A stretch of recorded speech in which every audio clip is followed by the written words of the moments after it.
So today I'm going to show you how to use the TI-NSPIRE CAS function minimum as well as function maximum tools in the calculus menu.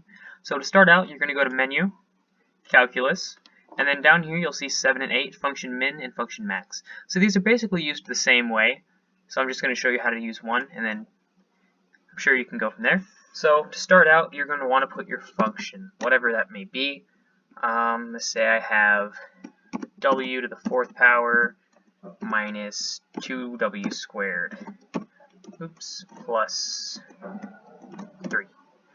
So then after you have your function, you're going to want to put a comma, and then whatever your variable is, in this case I use w, and then enter. So this, because it's a square function, you're going to have two values, -1 or 1.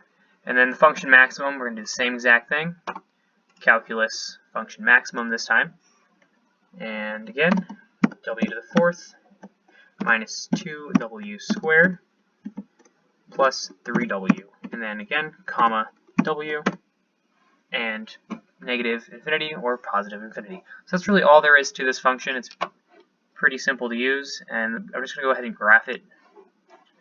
So we're going to go to tab, up, back, w to the 4th minus 2w squared plus 3. Oh wait, sorry. And a thing I should really note, when you are graphing with this calculator, you must, as far as I've seen, always use x as a variable. It will not take other numbers. And then just the window standard, that'll take you right back to your origin, and then you'll see your graph right there. Nice and pretty, and that's all there is to it.